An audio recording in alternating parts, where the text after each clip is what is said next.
GPRS. GPRS stands for General Packet Radio Service. GPRS is a step to efficiently transport high-speed data over the current GSM and TDMA-based wireless network infrastructures.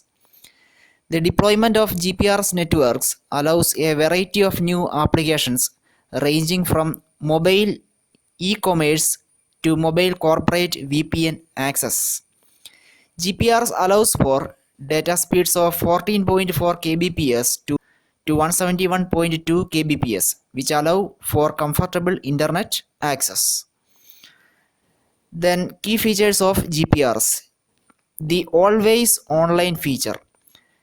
So the GPRS is a always on specification which removes the dial-up process, making applications only one click away. So the GPRS is a always connected network like SMS. Then next feature is an upgrade to existing systems. Operators do not have to replace their equipment. Rather, GPRS is added on top of the existing infrastructure. The next feature is an integral part of future 3G systems.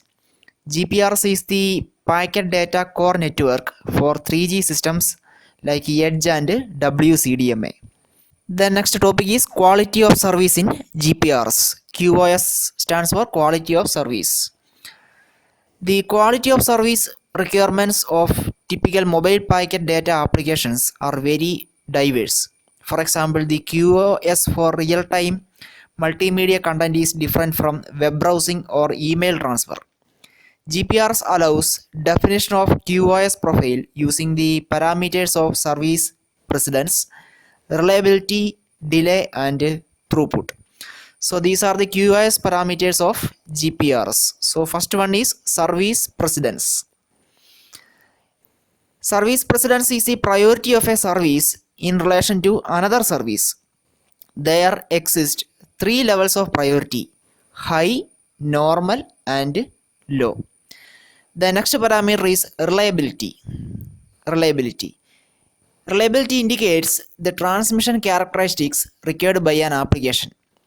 Three reliability classes are defined, which guarantee certain maximum values for the probability of loss, duplication, missequencing, and corruption of packets.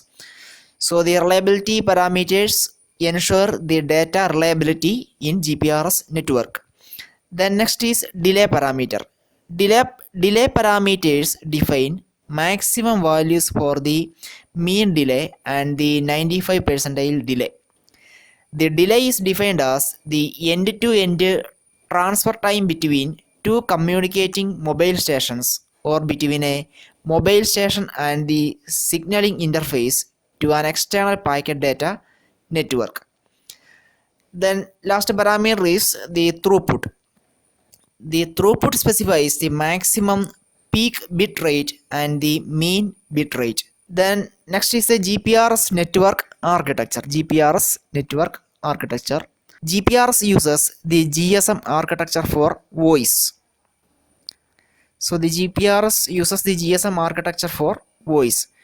To offer packet data services through GPRS, a new class of network nodes called GPRS support nodes are introduced. So GPRS supported nodes called GSN. GSNs are responsible for the delivery and routing of data packets between the mobile stations and the external packet data networks, that is PDN. We have two main GSN types are here: SGSN and GGSN. SGSN stands for serving GSN and GGSN stands for gateway GSN.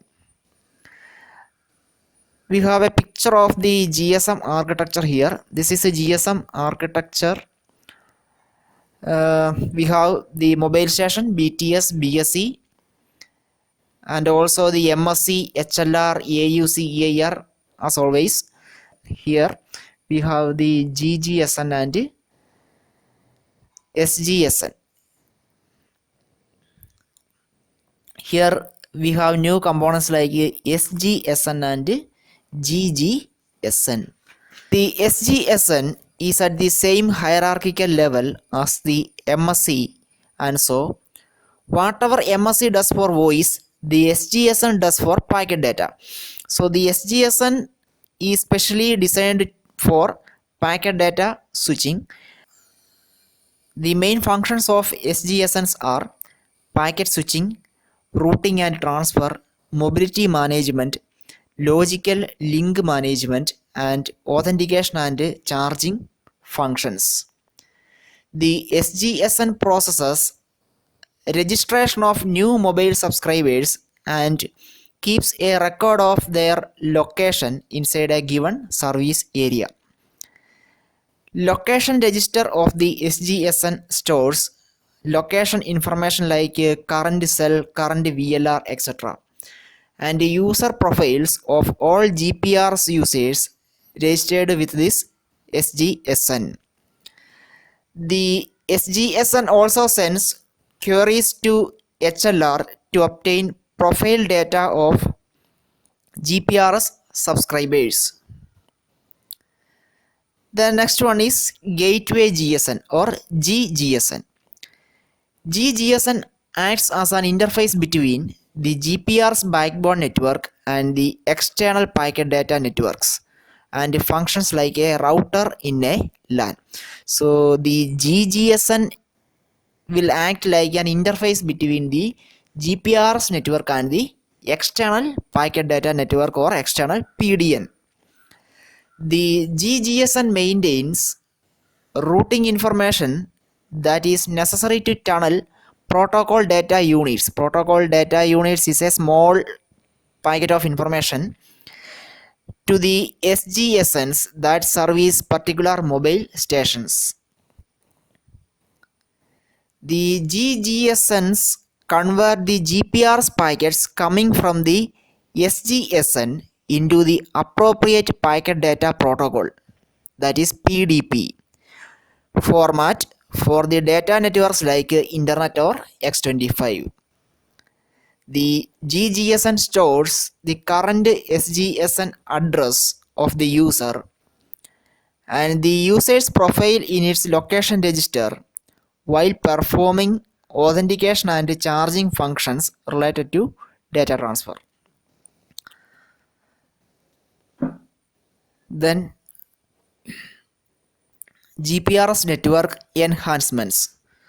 The existing GSM infrastructure for voice can be upgraded to accommodate the GPRS facilities. So we have these GPRS network enhancement required in the GSM network like base station system BSS. The BSS needs enhancement to recognize and send packet data, and this includes BTS upgrade to allow transportation of user data to the SGSN.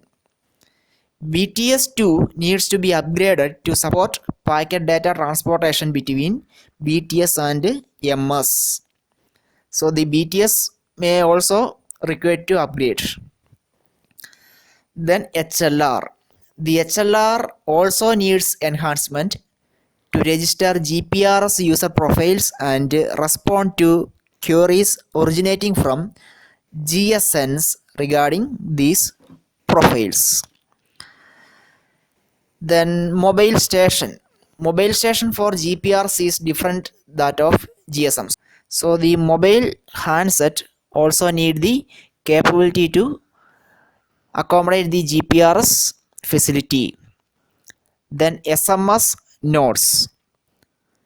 SMS GMSEs and SMS IWMSEs are upgraded to support SMS transmission via the SGSN. Optionally, the MSC or VLR can be enhanced for more efficient coordination of GPRS and non-GPRS services and functionality. The next is channel coding. Channel coding is used to protect the transmitted data packets against errors. Channel coding technique in GPRS is quite similar to the one employed in conventional GSM. Under very bad channel conditions, a reliable coding scheme is used, where redundant bits are added to recover from burst errors. Under good channel conditions, no encoding scheme is used, resulting in a higher data rate. So without channel coding, we can achieve higher data rate. This picture shows the transmission plane protocol architecture of GPRS network. So this is a protocol stack used in GPRS network. We have the mobile station, the BSS, SGSN and GGSN. In mobile station, the physical layer is divided into PLL and RFL. PLL stands for physical link layer and RFL stands for physical RF layer. Then the data link layer is again divided into MAC, RLC and LLC. So the LLC stands for logical link control and RLC stands for radio link control and MAC stands for medium access control.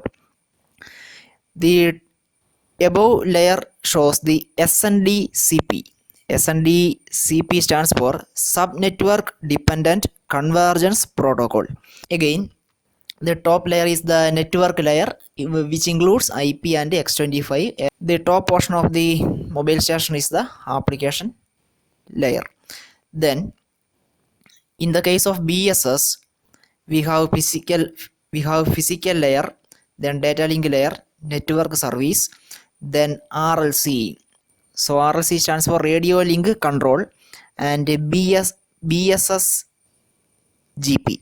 BSS GP stands for BSS GPRS application protocol. We have one layer is the relay. Relay means frame relay standards are used in this section. Frame relay is a protocol which is a packet data switching mechanism.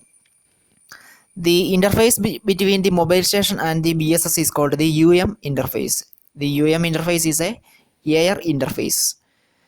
Then the interface between the BSS and SGSN is called the GB interface, and the interface between the SGSN and GGSN is called the GN interface. Then we have another interface is present, GI interface. GI interface is the interface between the GGSN to external PLMN interfaces or external networks. In SGSN we have physical layer, network service, data link layer, BSS GP, IP, TCP UDP protocols, then LLC, SNDCP and GTP and relay, etc. Then in the case of GGSN, we have physical layer, data link layer, IP protocols, TCP, UDP protocols, GTP protocol is also present. GTP stands for GPRS tunneling protocol. The top layer is the network layer, which includes IP and X25 standards. So this is the protocol stack of the GPRS network. So this picture is very important. We have the GPRS backbone. GPRS backbone includes the transmission plane between the SGSN and GGSN. So in this picture we have SGSN and GGSN. So GPRS backbone includes the transmission plane between the SGSN and GGSN. User data packets and related signaling information within the GPRS network are encapsulated using the GPRS tunneling protocol. The GTP protocol is used in both intra-PLMN. Intra-PLMN means between the SGSN and GGSN within one PLMN, public land mobile network, and also in inter-PLMN. Inter-PLMN means it is between the SGSN and GGSN of different PLMNs. In the transmission plane, GTP protocol tunnels the user data packets through the GPR's backbone by adding GPR specific routing information. GTP packets carry the user's data packets from both IP and X25 data networks. Below GTP, the standard protocols TCP or UDP are used to transport the GTP packets within the backbone network. In this picture, in the case of GGSN, we have the TCP UDP protocols are below the GTP protocol. So the standard protocols like TCP or UDP are used in this case. Therefore, TCP is used for tunneling X25 data. For IP-based user data, UDP is used as it does not expect reliability in the network layer or below. Ethernet, ISDN or ATM based protocols may be used in the physical layer in the IP backbone. So the next case is the BSS SGSN interface. We have the BSS section is present and the SGSN also present. So we will now focus on the BSS and the SGSN interface. The BSS and SGSN interface is divided into the following layers. First one is the SNDCP. We can see the SNDCP layer.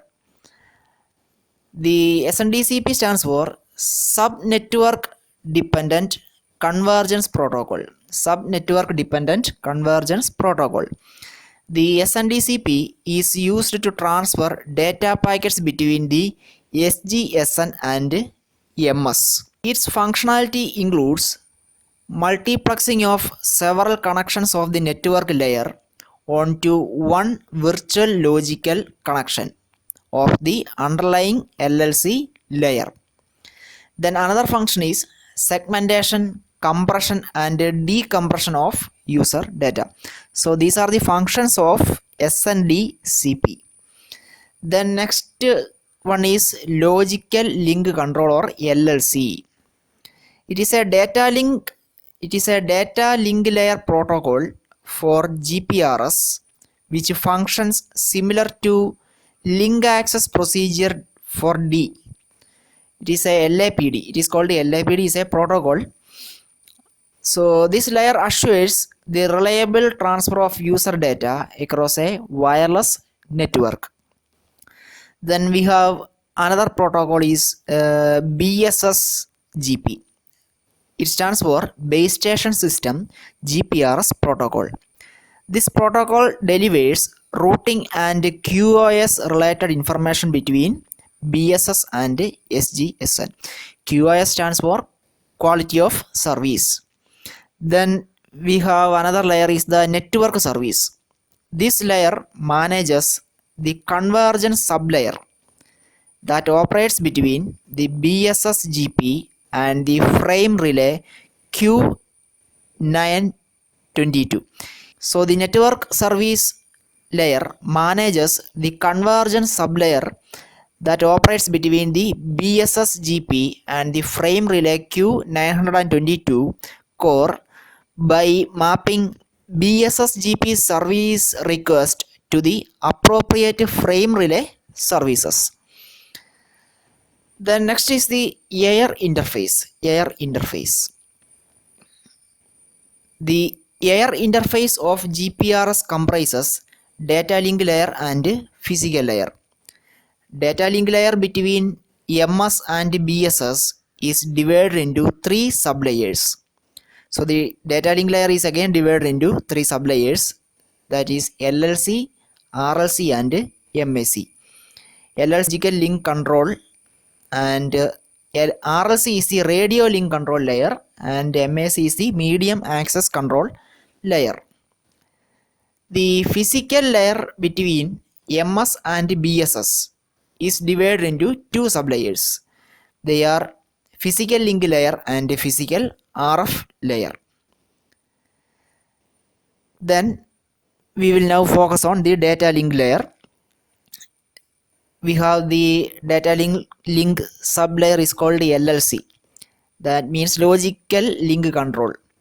This layer provides a reliable logical link between an MS and its assigned SGSN, as its functionality is based on HDLC. HDLC is a protocol. It is called High Level Data Link Control Protocol and includes sequence control, in order delivery, flow control, detection of transmission errors, and retransmissions. So these are the functions of the logical link control. It uses the protocol HDLC. Here the encryption mechanism is also used. Then variable frame lengths are possible, and both acknowledged and unacknowledged data transmission modes are also supported. Then next layer is the RLC layer. Radio link control layer establishes a reliable link between MS and BSS.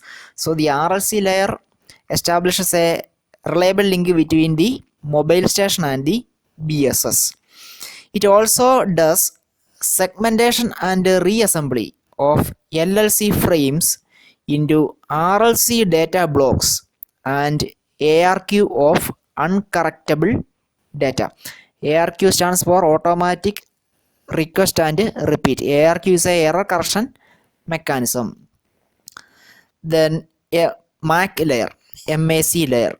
The medium access control layer controls the access attempts of an MS on the radio channel shared by several MSs by employing algorithms for contention resolution, multi-user multiplexing on a packet data traffic channel, that is PDTCH, and scheduling and prioritizing based on the negotiated QoS. Then we will now move on to physical layer. The physical layer is again divided into PL layer and PRF layer. That means physical RF layer.